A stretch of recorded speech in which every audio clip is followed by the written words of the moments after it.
Welcome to lesson 8.1, part 1. We're going to focus on the Pythagorean theorem and its converse. Pythagorean theorem says in a right triangle, the sum of the squares of the lengths of the legs, so that's a squared plus b squared, is equal to the square of the length of the hypotenuse. Now you know that the hypotenuse always has to be the longest side, and it is always located opposite the right angle. These two, A and B, they are interchangeable. So it doesn't matter as long as it's not the hypotenuse. All right, so now we're going to look at a Pythagorean triple.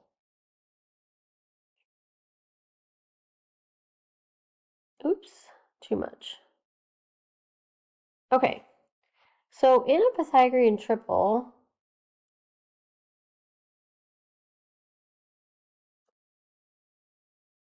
a Pythagorean triple is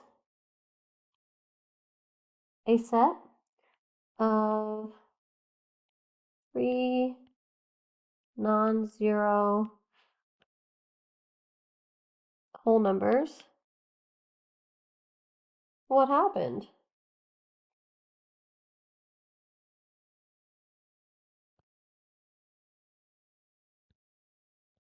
A set of three non-zero whole numbers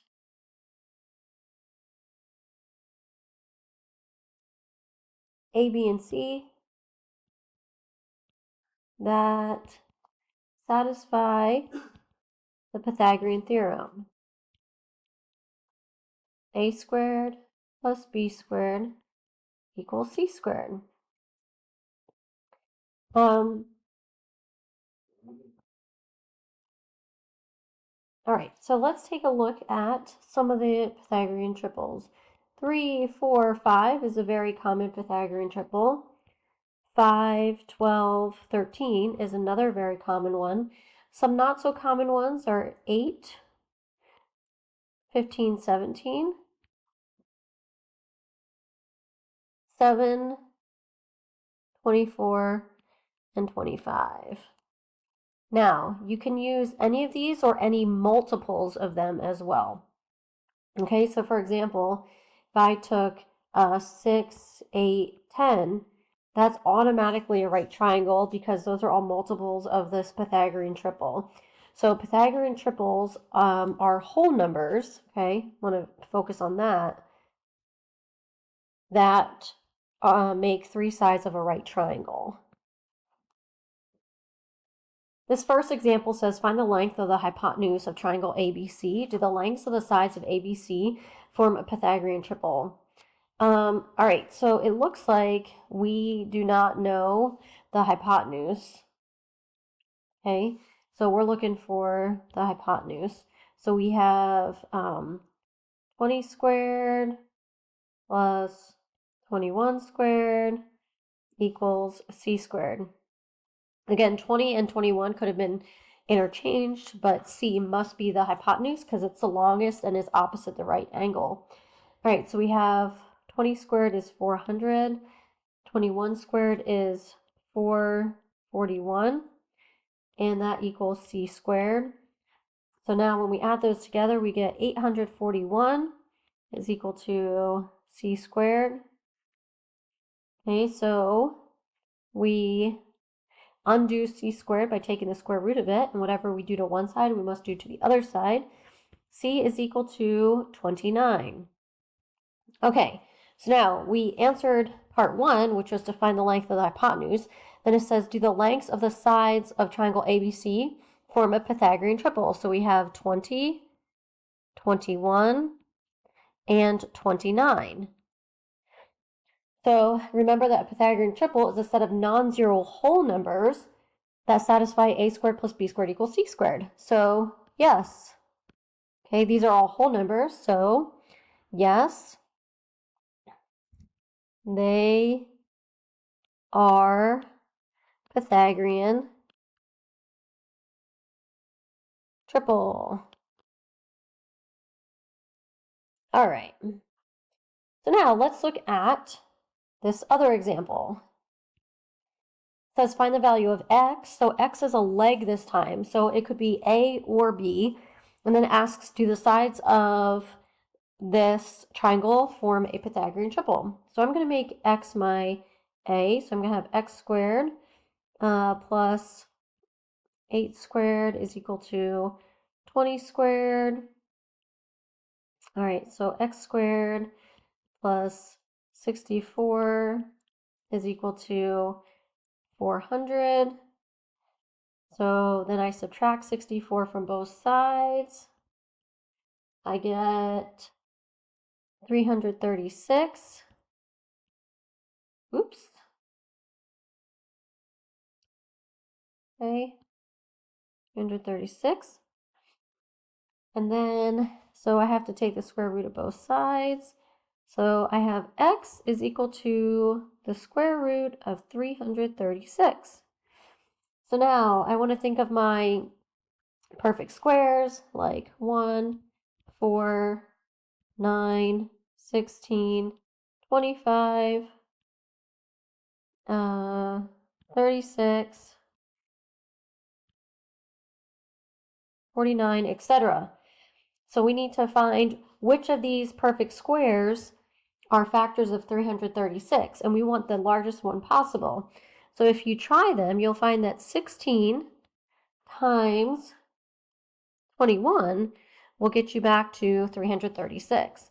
Well, 16, square root of 16 is 4, so we're left with 4 times the square root of 21. You can't split 21 into any factors that are perfect squares. So we have sides of 8, we have 4 square root of 21, and we also have side of 20. Question was, is this a Pythagorean triple? The answer is no. Not a Pythagorean triple, because not all of them, don't know why it did that, not a Pythagorean triple, because not all of them are whole numbers. So this is glitching a little bit, but you have the idea. All right. So if I scroll down just a little bit, it says the Parks Department rents paddle boats at docks near each entrance to the park. To the nearest meter, how far is it to paddle from one dock to the other? So we want to know this. How far is it? Shortest distance between 2 points is a straight line, right? So that's our hypotenuse. So we have 250 squared plus 350 squared equals c squared. So we have 250 squared is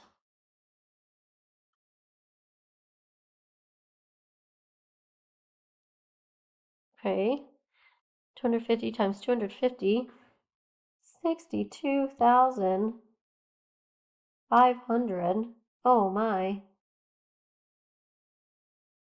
plus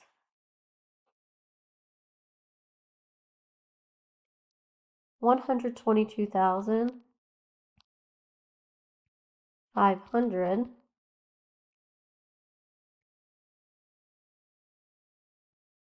Okay, so we'll add those two together. We get 185,000 is equal to c squared. Now we'll take the square root of both. Okay. So square root 185,000. Take the square root of that. And we shall get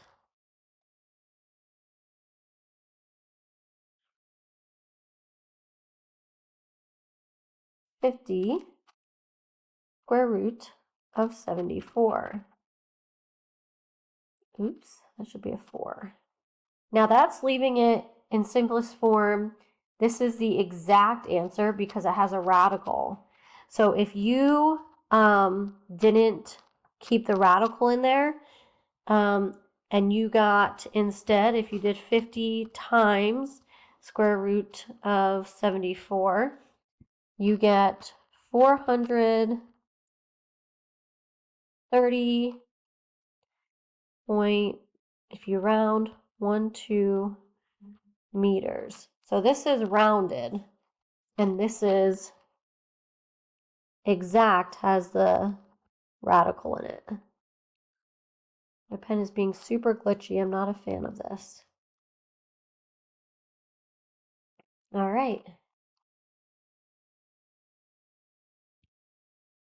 Okay, now we're going to look at the converse of the Pythagorean theorem, which you can use to determine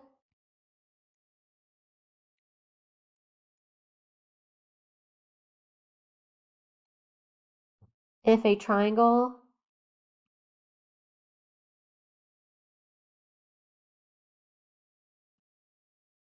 is a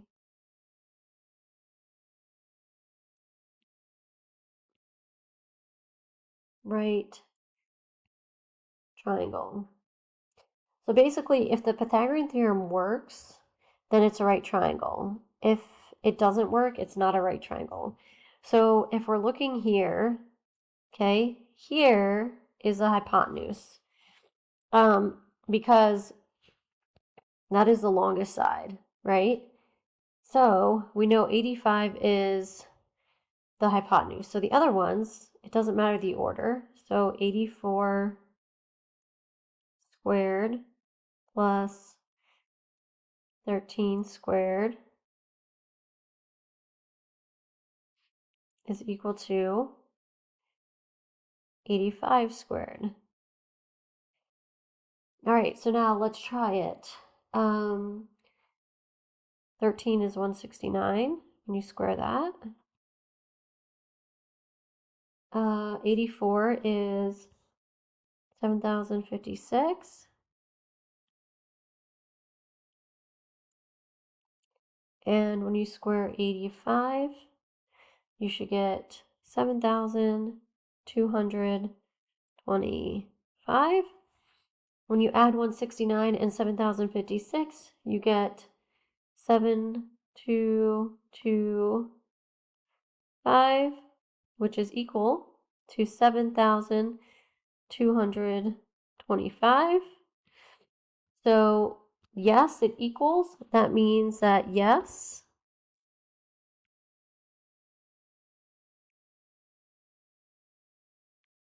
it is a